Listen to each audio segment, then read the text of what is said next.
I thank the Deputy Prime Minister of Ireland for his statement. I now give the floor to His Excellency Adel Aljobeir, Minister for Foreign Affairs of Saudi Arabia.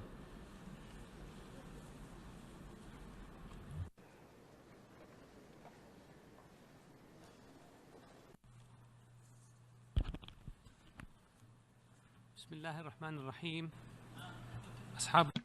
On behalf of God, the merciful excellencies, Madam President of the General Assembly, Mr. Secretary General, ladies and gentlemen, may the peace of Allah be upon you. It is a great pleasure for me to speak and to convey congratulations to Madam Maria Fernanda Espinosa upon her election to the presidency of the 73rd session of the United Nations General Assembly. We wish you every success, ma'am, in your duties. I also wish to congratulate her predecessor, Mr. Miroslav Lajcik.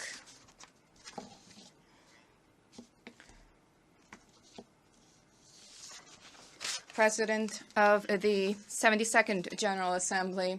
And of course, it would be remiss of me not to pay tribute to the tireless efforts undertaken by Mr. Antonio Guterres. Saudi Arabia is based on a noble heritage of principles,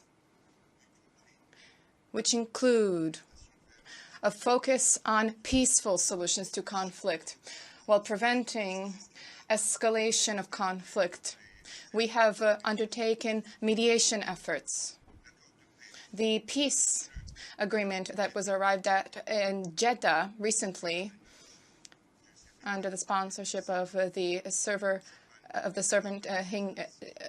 king between Ethiopia and Eritrea, which brought an end to the lengthiest conflict plaguing Africa. This sponsorship led to a historic summit in Djibouti following a 10-year rupture. This illustrates and attests to the political and critical role played by my country in the advancement of international peace and security. The Palestinian question has been pivotal for my country as well as for the Islamic world. We base ourselves on our conviction that Palestinian people have the right to build an independent Palestinian state on 1967 borders with Al-Quds al-Sharif, East Jerusalem as a capital, based on the resolutions and the Arab Peace Initiative. This we reiterate.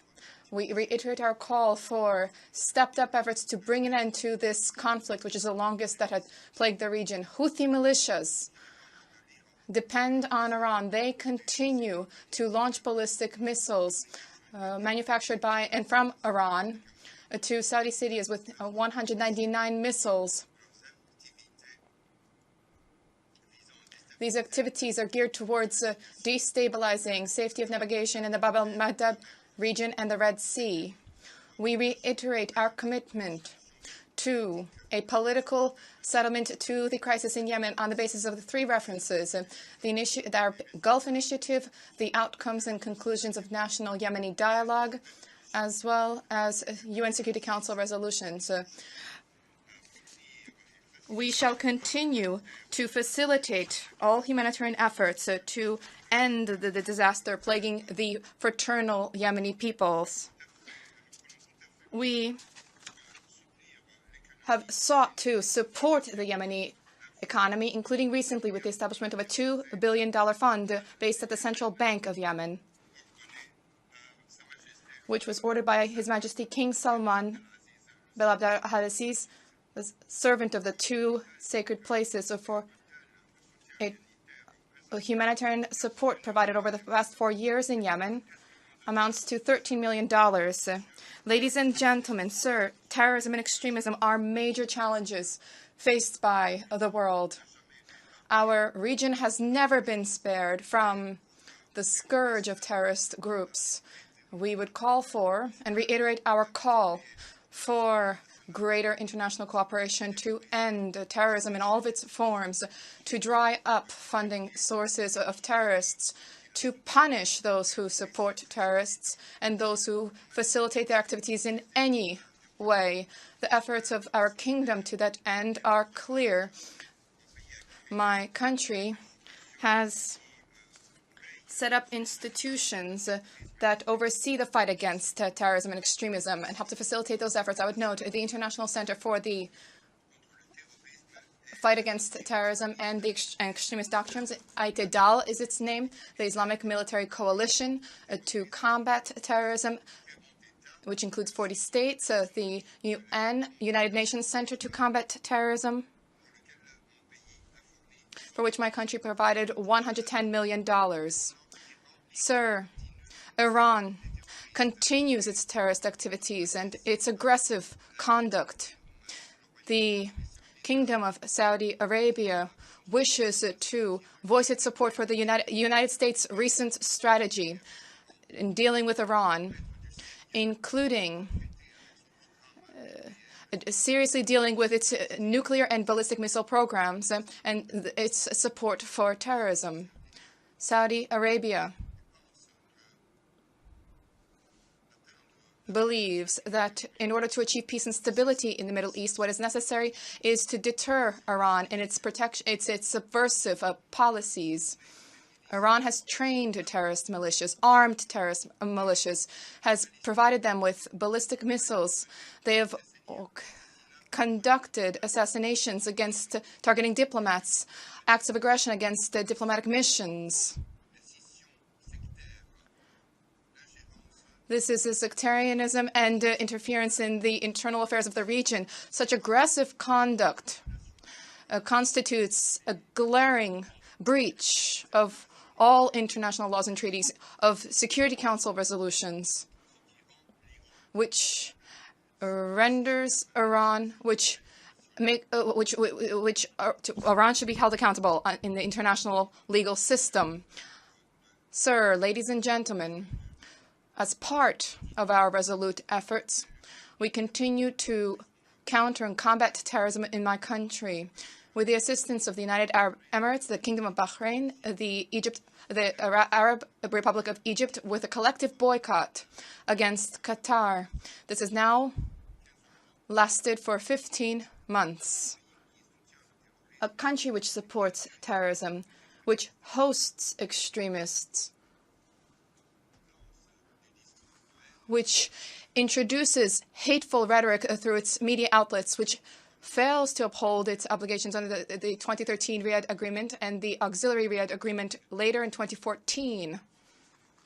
Conduct which Qatar continues to undertake. This has made the boycott a sine qua non. Mr. President, this 8th year of the Syrian crisis, we see a humanitarian landscape which requires us all to shoulder our responsibilities.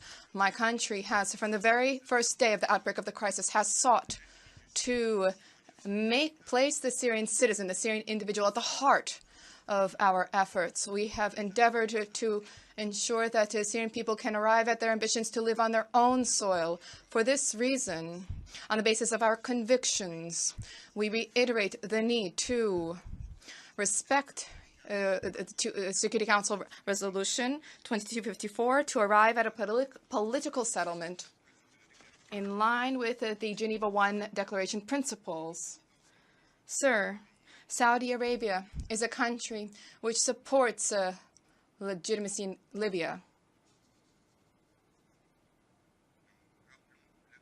We would recall the importance of upholding the Sakharat Agreement to resolve the crisis plaguing Libya. We would call for unity in Libya, for respect for its territorial integrity. My country was among the leading donors in terms of humanitarian and development assistance. We have moved to 3.7% of our GDP, thereby surpassing the quota called for by the United Nations, which was 0.7%.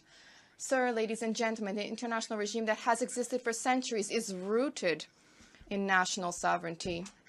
where the principle of respect for national sovereignty, non-interference in countries' domestic affairs, respecting international laws and customs, this is of overriding importance.